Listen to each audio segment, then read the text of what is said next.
Welcome back to Zillion Thoughts.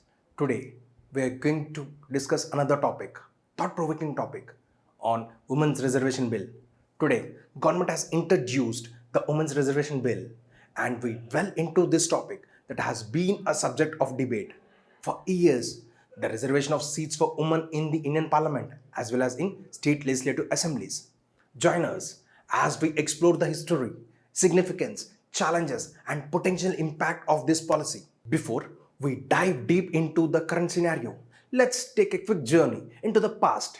India's women's reservation movement dates back to pre-independence era when courageous women like Sarojini Naidu and Kamala Devi, who fought for equal representation in the decision-making bodies, and in present scenario, it was the former Prime Minister Rajiv Gandhi who in May 1989 first planted the seed of women reservation in elected bodies by introducing the Constitutional Amendment Bill to provide one-third reservation for women in rural and urban local bodies. The bill was passed in Lok Sabha but failed to get passed in Rajya Sabha in September 1989. 1996, then Devagowda-led United Front government for the first time introduced the 81st Constitutional Amendment Bill in Lok Sabha for reservation of women in the parliament. After the bill failed to get approval in Lok Sabha, it was referred to a joint committee chaired by Geeta Mukherjee. And then subsequent government have introduced the bill, but every time it has failed to pass in the parliament. Hence, in a landmark move, the Women's Reservation Bill was introduced once again. Fast forward to 2023, India has made progress in gender equality. However, when it comes to political representation, women find themselves battling deeply ingrained patriarchy and unequal power dynamics. Hence, in a landmark move, the Women's Reservation Bill was introduced.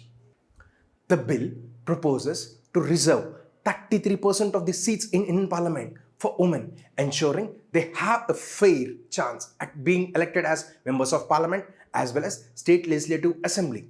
This initiative aims to break the glass ceiling that has long prevented women from taking up leadership roles in politics.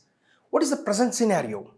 Currently, women occupy a merely 14.36% of seats in the parliament, making India stand far from the global bench of 30% representation. With the Women's Reservation Bill, the nation hopes to bridge this substantial gap and provide a platform for women's voices to be heard. In a response to a parliamentary question, the government has said that the average number of women MLAs in assemblies across the nation accounts for only 8%. Now, both the Lok Sabha and states and union territory assemblies will see rise in female members, but the rise will be more dynamic in states and union territories. Now, let us understand the potential impact of this reservation bill. Opponents argue that it could lead to tokenism, questioning whether women elected through reservation. Now, let's understand the impact of this reservation policy. Opponents argue that it could lead to tokenism, questioning whether women elected through reservation would have the necessary competence and experience for effective governance.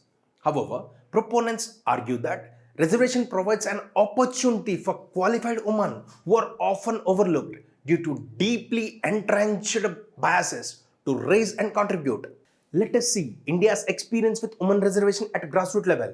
Several states in India have already implemented women's reservation policies and the results have been inspiring.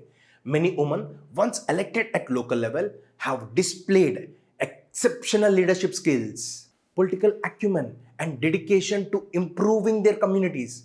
This highlights that given the opportunity, women can be competent leaders, shaping policies that cater to the needs of all segments of the society. What are the challenges can be faced? One major challenge in implementing the Women Reservation Bill is lack of political will and resistance from male-dominated parties.